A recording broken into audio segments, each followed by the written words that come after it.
Hey, sports card fans, it's John Wade Boggs fan. Hope you're all doing well. As you know, in addition to just enjoying the hobby, I also like to analyze the baseball card market, whether it's taking a look at top 10 sales on eBay or taking a look at trends in card prices. I really like to go back and look into the numbers of everything. It's just my analytical background. And I came across something here in my move when we moved into our new house last year. Of course, we had to pack everything up. And as part of doing that, I came across an essay that I put together. I received a Master's of Science in Business Administration from Bucknell University all the way back in 1998. Now, my undergraduate degree is in economics, but as part of my master's degree, I had to do an essay. And it could be about anything that I chose. I was working with an advisor, and I decided to try to combine two major interests that I had at the time. One was stock markets. When I graduated from college, my dream job was to work for a mutual fund company, maybe analyze stocks or industries, things like that. That didn't work out. My career path ended up into small business lending. But the other passion that I had, obviously back then and going all the way back to 1978, is collecting baseball cards. So I worked with my advisor and thought of a way to compare traditional markets with the baseball card market. So this is my master's essay, and it's an analysis of the baseball card market. So fortunately for me, with these types of essays, there's a lot of data analysis. And being a bit of a hoarder when it comes to collecting, I had kept all the issues of Beckett Price Guide. And so I had multiple years of pricing data available to me. So I used that available data to analyze particular cards and the prices over time and compare that to traditional, say, stock markets and things like that. So I'm not going to read the whole thing here. Actually, I scanned everything. It's about 75 pages. I scanned everything into a document, PDF document, and put it on Google Docs. So I'll have a link to my essay in the description of this video. Feel free to check it out. If you're having trouble sleeping one night, feel free to pull that up and read through it. Actually would love to know, if you do read it, would love to know your thoughts and comments. But I decided, since I found this, to read through it, since it's been around, 26 years since I did this. And I found a lot of the things that I talked about that were present back in 1998, a lot of it still applies today. So hopefully you'll see some of the comparisons. Now, again, as you're listening to this from a couple sections that I want to read for you, this was done in 1998, but as you're listening to this, think about how this, in some cases, may be still true, or maybe some cases, maybe not so true with today's card market. So the sections that I had for my essay, I did a bit of an introduction, and I talked about what are baseball cards. I'm not going to go over that. The next section of the essay was baseball card terms. I think everyone is aware of the different terms within the hobby. Then I went into a brief history of baseball cards. Again, not going to get into that. Then I talk about who makes up the market and why. And then I go into a long section, a lot of data analysis of how prices are determined for baseball cards. So there are four main areas, of course: the player featured on the card, the supply of the card, the attractiveness of a card's design and the condition of the card. Again, not a section that I'm going to go over. I think, again, everyone is fairly aware of those 4 factors and maybe others in determining the price of a card. Then I go into current trends in the market and conclusion. So I want to go through and read the sections of who makes up the market and why, current trends in the market, and then my conclusion. So I'm going to try to get through this fairly quickly. I hope this video isn't too long, and I hope you find it interesting. So let's start off with who makes up the market and why. According to Bill Schaefer of Schaefer's Trading Cards in Lewisburg, Pennsylvania, between 2 and 3% of the U.S. population are involved with sports cards. There are 2 main types of people involved in the baseball card market: collectors and investors or speculators. According to Schaefer, about 75% of the people involved in baseball cards are collectors, while the remaining 25% are investors or speculators. This is a complete reversal from the mid to late 1980s. Each of these types has a different reason for being involved in the market. Let's first take a look at the first type, the collector. Collectors are arguably the most dedicated types of people in the market. These are ones who own cards simply for the enjoyment of it. While they might marvel at some of the prices of their cards, they are not motivated by investment considerations. A card with a $1,000 price tag is worth the same to a collector as one with a $10 price tag. Above all, they have fun with their cards. Because there are so many cards to choose from and the prices of cards are getting increasingly expensive, collectors are forced to concentrate on certain areas. Some collectors concentrate on complete sets. Their focus could be on sets from a particular year or company. Other collectors focus on cards of a particular team. Some choose to collect cards of a particular player. Others concentrate on older cards. Finally, others collect just the newer cards, including the many inserts and parallel cards. Generally, younger collectors focus on the newer cards featuring the current players, while older collectors focus on the older cards of players who played when they were young. But that is not always the case. Some of the younger collectors go after older cards as a way to get an historical perspective of the game. And some of the older collectors go after the newer cards because they still enjoy the game and because they want to build their collection, especially if they collect sets from a particular make. The other type of person in the baseball card market is the investor or speculator.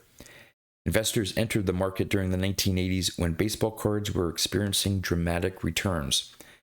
They buy cards in the hope that at some point they can sell them for a profit. For the most part, the investors involved in the baseball card market have been adults. But increasingly, kids are moving away from being collectors and have turned into investors, where the only thing they are concerned about is the value of a card. Speculators have been brought into the market because of the price of many of the insert cards. With the purchase of an entire box of packs, it is possible to find cards that can be sold even at a discount to a dealer for more than the cost of the box. Sometimes these transactions occur right at the store or show, with the speculator opening the packs right away and selling the good cards right back to the dealer. In an article in Sports Illustrated by Jack McCallum back in 1988, the author comments on how big bucks have taken the joy out of collecting baseball cards. He notes, a 1984 Donruss Don Mattingly rookie card isn't valuable because its owner happens to be a fan of the Yankees first baseman. It's valuable because, according to the June 1998 issue of Current Card Prices, it's worth $67.50. Whereas in earlier times, arguments about the merits of one player over another were over how well he hit or pitched. Now they relate to the investment value of a player's card. Prior to the boom market in the 1980s, all of those involved in the baseball card market, such as it was, were collectors. When cards began to increase in price and outperform the stock market, the investor and speculator began to dominate the baseball card market. Even though those boom times have ended, there's still more speculators than collectors in today's market. This is because of the popularity of the chase cards and their high price tags. But the collector is making a comeback. Collecting sets is becoming popular again. And with newer card prices becoming more expensive every year, those in the market are being forced to concentrate on a segment of the market, whether it be a certain player, make, team, set, or year. Then I go into the whole section of how prices are determined, so I'm not going to go into that. So I'm going to jump into current trends in the market. There are a few trends that have occurred in the baseball card market over the past 10 to 15 years. The first and probably biggest trend in the hobby has been the roller coaster ride of the market. The market went from relative obscurity to boom times and back down to reality. COVID, anyone? The bubble started to form at the first National Baseball Convention held in Los Angeles in 1980.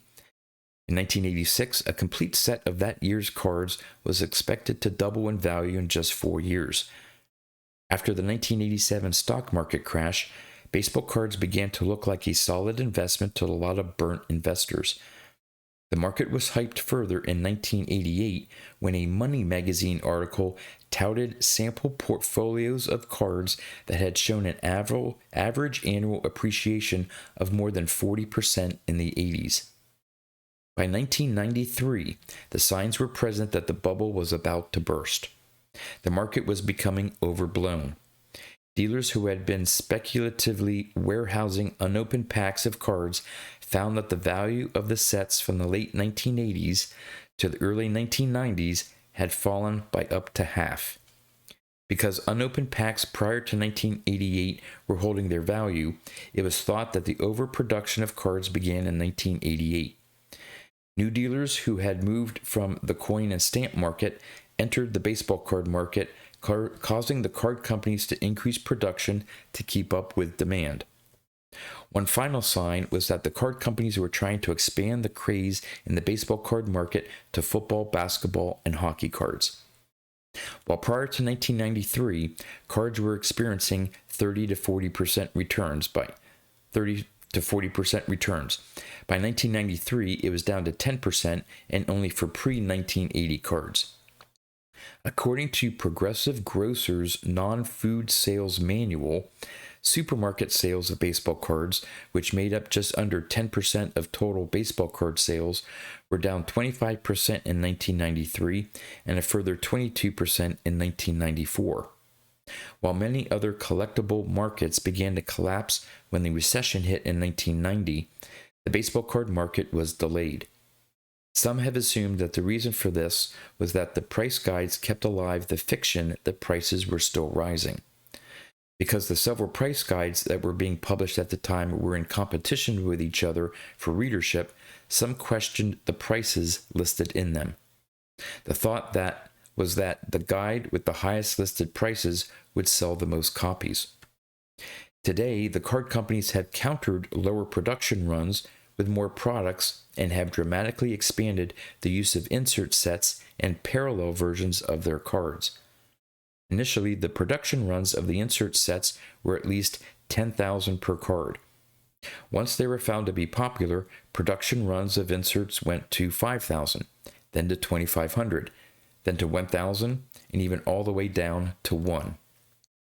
The next trend in the baseball card market involved attempts during the boom times to track the market like the stock market.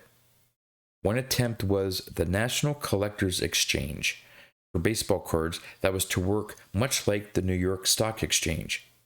A collector wanting to sell a card will have it electronically entered into the exchange's computers. It was thought that with the thousands of potential buyers in cities and towns where there is a NACEX broker, the chances for making a quick sale at a fair price would be enhanced. The other attempt was the creation of the Apter Card Average, ACA, an index similar to the Dow Jones Industrial Average. Named after its creator Rick Apter, the ACA was derived from the values of 26 blue chip cards and sets that was updated once a month. In its first 10 months, the index increased just over 11%. These two tracking innovations, however, turned out to be short-lived. With the bust of the baseball card market in the early 1990s, the investment craze subsided, so there was less of an interest to see how the market was performing. And with the introduction and growth of the internet, a separate system for trading electronically was no longer needed. The internet has proven to be an effective mode of dealing baseball cards. Another trend of the market concerns the insert and parallel cards, also known as chase cards. Civil case filings in late 1996 in several federal courts, a group of adults and their lawyers alleged that the trading card companies have transformed an innocent hobby into an illicit endeavor that fosters compulsive gambling among children. The handful of adults in New Jersey and New York contend that because one has to pay money for a pack of cards that might contain a rare chase card, the three elements of illicit gambling as defined by the Racketeer Influenced and Corrupt Organizations Act, or RICO statute, are present: cost, chance, and potential payoff. An attorney for the plaintiff accused Topps and the other card companies of creating a new class of gamblers. Chase cards were only a clever marketing scheme to get kids addicted to gambling and make the card companies rich. These insert cards are a direct result of the card companies producing cards that the collectors want. The most popular of these include autograph cards, authentic memorabilia, inserts that are difficult to pull from packs, and serial numbered insert cards. The card companies actually used inserts to try to save the industry. Before card collecting became popular, collectors did not worry about keeping their cards in mint condition. Therefore, mint cards from that era are worth a lot more than ones in lower condition because there are so few remaining in mint condition. But during the boom times from the early 1980s to 1988, more and more collectors began to keep their cards in mint condition. What this meant was that because everyone kept their cards in mint condition, they would not be worth a lot more down the road. So in order to continue to be able to sell their cards and give collectors something that is rare enough to be worth something down the road, they produced inserts that are produced in very limited quantities. These cards have the best chance to be worth more down the road because not everyone will own one. The last trend affecting the hobby is the insert card price fluctuation, specifically the rise and fall of demand for an insert card over time. With the increased number of card brands per year over the last several years, it seems that a new brand comes available every month. With many sets having multiple insert sets, the newest inserts become hot until the next brand comes out with inserts.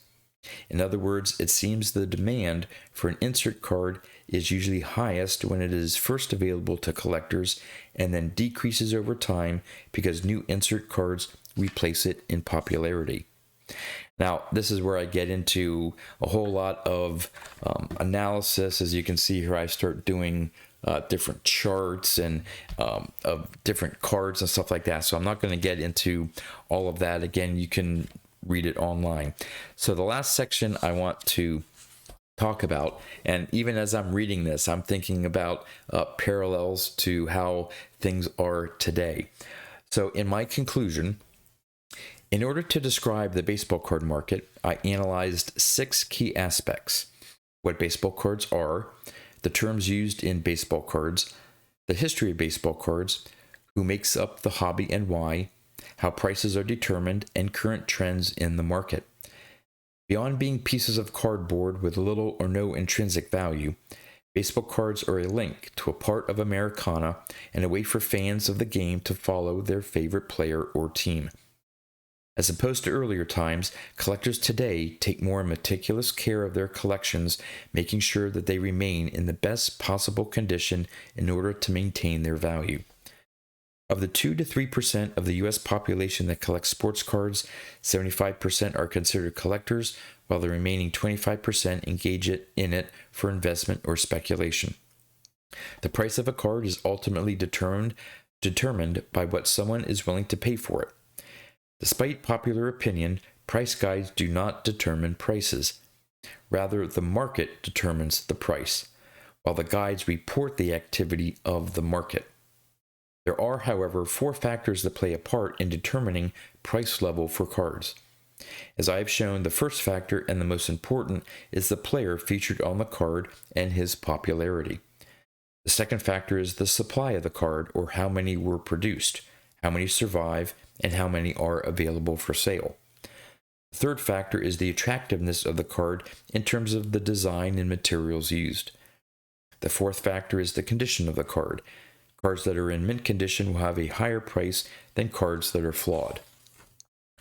One of the key current trends in the market is its volatility, from a high during the mid to late 1980s to the rebuilding and rethinking of the market today. Another key trend in the market that emerged during the boom times of the mid to late 1980s was an attempt to create a system similar to the stock market to sell and track baseball cards. An even more recent trend in the market is the recent popularity of insert cards. Insert cards represent a way for the card manufacturers to create cards that will most likely retain their value or increase in value by greater increments than the regular cards. The last key trend identified price fluctuations of these insert cards, with prices generally increasing early after they hit the market, only to fall when the next insert set is introduced. This brief look at the baseball card market can give us a better understanding of investing, popular culture, economics, and markets in general. Studying the baseball card market can tell us a lot about investing. In order to be a successful investor, you need to be familiar with the market you are in and how it works. You need to know who makes up the market and why. You also need to know what factors determine and influence prices. This is especially helpful during extreme weak or strong times in the market, when it is harder to find an investment that will perform well in the future. Being a successful investor in baseball cards requires the same skills it takes to be a successful investor in financial markets. The baseball card market can also give an insight into popular card culture. Collecting baseball cards is just one example of ways people form attachments to things they enjoy. It is also a testament to the power and allure of Americana, memorabilia, and status. Collecting baseball cards can also be a social event, where long discussions about the market can take place at card shops and at conventions all across the country. Ultimately, the baseball card market provides a good example of economic theory in practice. The basic laws of supply and demand are at work in the baseball card market. If the demand for a card is high, or the supply of a card is low, then it will command a comparatively higher price in the market. If the demand for a card is low, or the supply of a card is high, then it will command a comparatively lower price in the market. Economics also deals with preferences and utility. Consumer behavior says that people will choose the best things they can afford, while utility describes a person's happiness. These forces are present in the baseball card market, with collectors finding the area that interests them the most, whether it be a certain player, team, or set. Unlike financial markets, the baseball card market is heavily influenced by the amount of disposable income a collector might have. For example, one of the regular customers of Bill Schaefer's card shop suddenly disappeared for 4 years. When he returned, he said the reason he stopped collecting during those 4 years was that he and his wife just had a baby and they bought a house. Both he and his wife cut off all unnecessary spending until they were able to handle their mortgage payments and their child's early expenses. Financial markets do not seem to be as heavily affected by changes in disposable income. If a depression similar to the one experienced during the early 1930s hit the country, the financial markets would most likely survive. But other markets, such as the baseball card market, which are affected to a greater extent by disposable income, might not survive. Finally, the baseball card market tells us about how markets in general behave and function. A market is made up of buyers and sellers of a commodity. If the commodity does not have an intrinsic value like gold or silver, then there have to be some other underlying factors that give it value. In the case of baseball cards, these include rarity, beauty, and the desire to own a piece of Americana. Uncertainty also plays a part in markets, and the baseball card market is no exception. Prices will fluctuate as long as there is uncertainty in the market and equilibrium between the supply and the demand has not been reached. The similarities between the baseball card market and other markets are the key to understanding markets in general. One similarity is that historically, the baseball card market, as well as the stock market, or any market for that matter, have arisen spontaneously and do not necessarily require regulation. Although the stock market does have a fair amount of regulation, it is only because those involved in that market desired regulation to achieve particular goals. Another similarity is that the baseball card market, like all markets, is ruled by the laws of supply and demand. Firms and individuals can supply as much of a commodity as they like, but unless there is demand for that commodity, a market cannot exist. While the main markets arise spontaneously, submarkets within them can be created. Insert cards in the baseball card market and mutual funds in the stock market are good examples of this characteristic of markets. Finally, the most important similarity between the baseball card market and markets in general is the fact that markets create value above, or in some cases below, a commodity's intrinsic value. By intrinsic value, I am referring to the value of the tangible material that makes up the commodity. In the case of the baseball card market, the intrinsic value of a baseball card is the cardboard and ink used to produce the card. In the stock market, the intrinsic value can be the book or liquidation value of the company. In addition to the price levels of individual stocks, the stock market, in accordance with the factors that determine or influence prices, moves values above and below intrinsic value every day. This is well illustrated in statements that call the stock market as a whole overvalued or undervalued. Such is obviously the case for the baseball card market as well. As previously noted, a baseball card is a mere piece of cardboard with little or no intrinsic value. The existence of a market has created value, with grown boys never realizing that the cards they bought for a few cents, could now be worth hundreds or thousands of dollars. So, what does this look at the baseball card market shown us? It has shown us that the market has a long and interesting history with specific, if unwritten, rules and guidelines that determine how the market works and behaves. How will the market evolve in the years to come? No one can know for sure, but as long as people remain interested in collecting baseball cards and the card companies continue to produce cards that are popular with those collectors, the market has a very bright future. So, that was my master's essay in an analysis of the baseball card market. And again, this was done in 1998, but I think there are a lot of things that I pointed out in this essay that apply still today, maybe to more extreme or different areas. Obviously, we have the internet and eBay, all other ways of tracking prices. Comps is a big thing now and all this stuff. So I don't know. I just thought it was interesting. I found this in my move to the new house, decided to actually sit down and read this because I don't think I had read it since I had done it back in 1998. And as I'm reading through it, a lot of things that I'm reading are like, wow, that's still around today, or it's still pertinent today. So we'd love to know your thoughts and comments of my master's essay that I did all the way back in 1998. And if you see some things that are the same or different in the hobby and market today. So with that, that's all I have for you. So until next time, thanks for watching.